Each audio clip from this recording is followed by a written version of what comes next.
시청자 여러분 안녕하셨습니까? 크리스찬 아이의 오영택 목사입니다.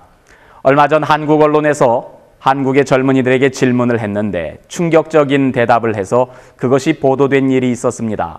기자는 젊은이들에게 일제강점기 때 일제에 의해 행해진 만행 중 위안부에 관한 물음과 이와 함께 야수꾼이 신사에 대한 질문을 하였습니다. 이에 대해 많은 젊은이들이 위안부가 무엇인지 알지 못할 뿐만 아니라 일본 전범들을 위해 만들어진 야수꾼이 신사를 듣고 요즘 유행하는 노래가 떠오른다든지 혹은 야쿠르트 이름이 아닌가 하는 식으로 대답을 하였습니다. 더욱더 놀라운 사실은 3.1절이 무슨 날인지 모를 뿐더러 독립을 위해 항일 투쟁을 하셨던 분들을 왜곡해서 알고 있다는 것이었습니다. 단재 신채호 선생님은 역사를 잊은 민족에게는 미래가 없다고 말씀하셨습니다. 이 인터뷰를 보면서 과연 이런 젊은이들에게 우리 민족의 미래를 맡길 수 있겠나 하는 생각에 마음이 아팠습니다. 이런 우리의 무지하고 잘못된 역사 인식은 일본의 여러 가지 역사 왜곡 사건과 맞물려 많은 생각을 하게 했습니다. 최근 오사카 시장이기도 한 하시모토는 기자들에게 총탄이 오가는 상황에서 정신적으로 신경이 곤두서 있는 강자 집단에 위안부 제도가 필요하다는 것은 누구라도 알 수 있는 일이라는 망언을 한 바 있습니다. 이와 더불어 많은 일본의 우익 정치인들이 야수꾼이 신사를 참배하고 하시모토의 의견에 동의하여 더 심한 모욕적인 말들을 하고 있습니다.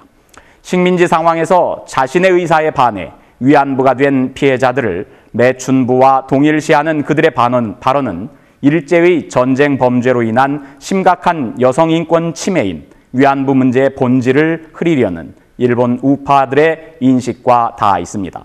이런 일본 고위 관료들의 의견에 대해 캘리포니아의 마이크 혼다, 또 뉴욕의 스티브 이스라엘 등 연방 하원 의원은 일본군 위안부 제도가 당시 상황상 필요했다는 하시모토 시장의 발언을 강력하게 비난한다고 밝혔습니다. 이스라엘 의원은 하시모토 시장의 발언을 경멸을 받을 만한 혐오스러운 발언으로 직격탄을 날렸고 일본인 3세인 혼다 의원도 하시모토의 관점은 역사와 인류에 대한 모욕인 것은 물론이거니와 끔찍한 정신적, 육체적, 감정적 그리고 집단 강간과 강제 낙태, 굴종 등의 성적 폭력에 강압적으로 시달렸던 젊은 여성들에 대한 모욕이라고 강도 높게 비판했습니다. 이어 과거를 망각해서는 결코 안 되며 잘못을 시인하는 것과 같은 적절한 정부 조치를 통해 화해하는 것만이 유일한 해결책이라며 하시모토 시장의 발언은 왜 일본 정부가 과거사를 명백하고 분명한 방식으로 공식 인정하고 사과할 필요가 있는지 뒷받침하는 것이라고 꼬집었습니다. 이렇게 역사가 왜곡되고 아직도 위안부 할머니들이 생존해 있는 현재 동시대를 살아가고 있는 젊은이들을 비롯한 우리가 올바른 역사 인식과 진실을 왜곡하려는 세력들에 의해 진실을 알지 못한 채로 살아가고 있는 것은 우리의 미래를 포기하는 것과도 같습니다. 일본의 역사 왜곡 문제와 더불어 또 하나 이슈가 되었던 역사적 사실에 대한 인식 하나는 5.18 광주 민주화 운동에 관한 것입니다. 한국의 한 보수 언론과 일부 단체에 의해 그 정신이 왜곡 보도되어지고 심지어 희생자들의 시신을 홍어회에 비유하며 모욕하였던 일은 많은 사람들에게 상처를 주며 여전히 회자되고 있습니다. 그러나 5.18 민주화 운동은 이미 한국을 넘어서 세계 다른 나라들조차 인정하는 민주화의 상징이 되었습니다. 그 한 예로 유네스코는 2011년 심사위원 14명의 만장일치로 5.18 민주화 항쟁을 세계 기록유산으로 등재했습니다. 이와 더불어 5.18 민주화 운동 기록물을 첫 세계 인권 교과서에 등재하기로 합의하였습니다.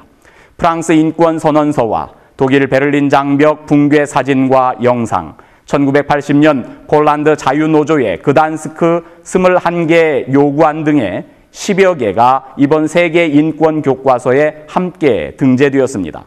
또한 2011년 주한 미 대사관은 미국 정부는 5.18 민주화 운동 기록물의 가치를 인정하며 앞으로 잘 보존, 관리하겠다는 내용의 동의서를 유네스코에 보내기도 했습니다. 미 대사관이 유네스코에 이런 동의서를 보낸 것은 미국 정부가 5.18을 인류 보편적 가치를 담고 있는 민주화 운동으로 보고 있음을 공식적으로 인정했기 때문입니다.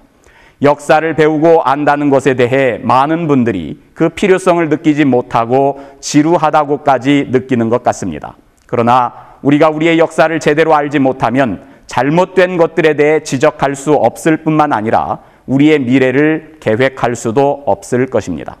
역사의 주인 되시는 하나님 앞에서 우리의 인생이 부끄러운 역사를 만들지 말고 하나님의 정의와 공의를 위해 힘쓰는 삶을 살아가시기 바랍니다.